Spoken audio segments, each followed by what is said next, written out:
Well, I just thought I'd do a quick video. Done it for ages. Got this little git in the door today. See how much it was binding. So I think that's one of the reasons why it hindered me. It took about 45 minutes to get this one. I didn't think I was going to do it, to be honest. That would have been the first ever. So there's a nice reading from here.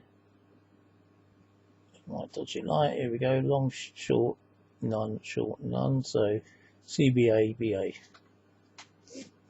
So I've set the pick up. CBA, BA. Okay, so just want to quickly go through it of how to use the pick, and possibly because I hadn't used it actually for a while, and I've got my sort of own instructions of long, short, and no pins A, B, and C, blah blah blah, and different slopes, what have you. So it's basically just to remind myself, because I haven't used it for a few months. So what I like, this is the method I like to use, so I'll be using this for reference, and hopefully it helps someone else for reference. So pressure on the pick, so we've got our red knob fully to the left, so 1, and comes to a stop, and it's a little bit spongy. Back to the left, goes to number 2, goes further, and to a dead stop. Number 3 goes into a false. Now straight away you're thinking, oh, number 3 is a false gate then. No, all it means is you've picked or lifted number 3 up and something else is going to a false. So this is why I like to look at all 5 levers first before we do anything. So 1 was movement, 2 was further, 3 went into a false, or put the lock into a false. Number 4 isn't engaging whatsoever, and number 5, there is half movement there, and then it's skipping up.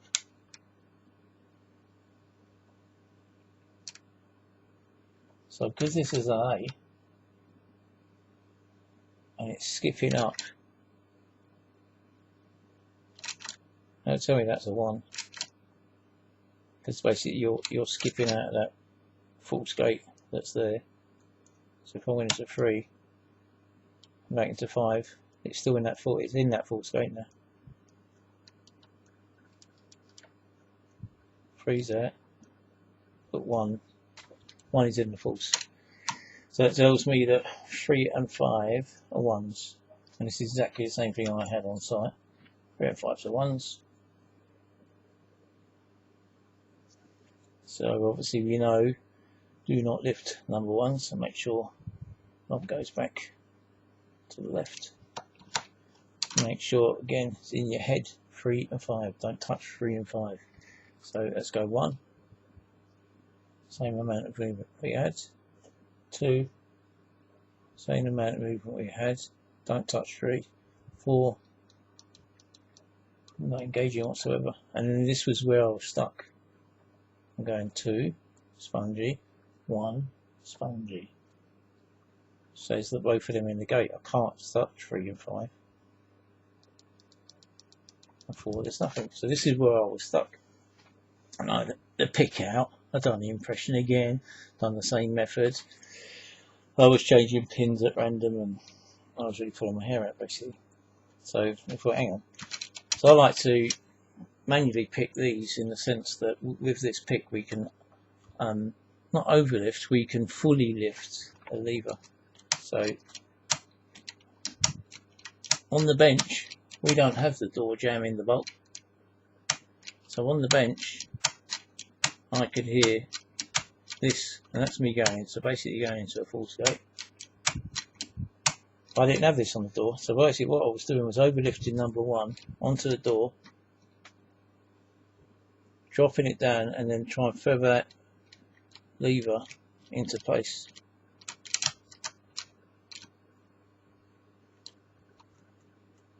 Do the same with number 4. Overlift number 4,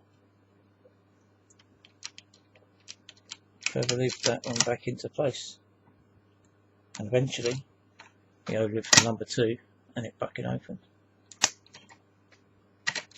And what had happened is 2 was binding. What it is, 2 was a B. So where it's binding, that had to be a number 3 lever. So basically, I'm in the false gate there, and I didn't know that in the door was my false gate because this was so tight. This was just solid to me. And to try and pick out a lever, you can't. So it just happened. I happened to have the pick back. I lifted the lever fully first, and then I went through and I got it open. So a little tip: if you are in that position that everything is just spongy, try overlifting them once, not overlift, so it's fully lifting, and then turning the pick, and then you can feather back the height for this, and try the same distance. If you've got the two, I'm going to feather back already. Because I've gone past that false gate now, I know I can go clockwise and eventually that's going to open. Okay. So what we'll do is I'll drop the ones back down to B's, to A's, sorry. So this is probably not something you do in the door. But if you want to use this as a manual pick as such, 114s will only have 2 anti-picks, or levers that go into anti-picks. That's a 1 and a 3. So we're looking at A and B pins basically. So we know we've got 5, 4, 3, 2. One's a C, so it's not number 1. So we can leave number 1 alone. Okay. So let's go 2. 3 puts me into the false. 2 won't let me pick out. 4 and 5 won't let me pick out. So I know I can't set 3 first. Okay. So let's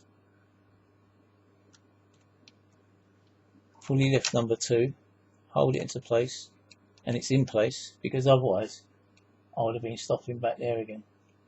So 2's in place, goes to 3, there's into that false. 2's in place, 3's in place, 4's in place, and 5 now is solid. Now what's happened is 5 will be a 1 lever, and it's gone into the top anti-pick stump of it. So what we need to do is try and pick that out, because we won't be able to do it. So what we're going to have to try and turn the pick back and skip this out. But as soon as we do, everything's going to drop, and there it is. Picked it, but everything else is gone. Okay, and that was 2, 3, wasn't it? So let's try it. Pick overlifting number 5. So I keep saying overlifting, fully lifting number 5. Tension virtually off. I'm literally just holding the weight of it. So we've got 5 and 2. Now I'm still feeling that 5 dropping right there. So what's going to happen as soon as I touch 3, it's going to go into that false gate and blind it. So I know it's between 3 and 5 if I can set number 2. So the binding of this one is going to be 2, 5, and then get the 3 without turning. Basically I'm moving that stump closer to bind that 5. Get the 3. I've moved it too much. So it's just a little juggling game between 2, 3 and 5. So you probably wouldn't do this method indoors. In a door, not indoors. Here we go. But if you was would, put some 1s and 3s in a lock and see if you can manually pick it. And it just shows you like control over the pick. I mean, this is a really old lock, so and watch how the lock behaves in the pick behaves into the actual lock itself, and you can normally tell if you're sideways or guiding all the levers. Yeah, okay. Thanks, lads. Hopefully help someone. Cheers, mate. Thanks, Jeff. Great tool. Cheers, mate. Bye bye.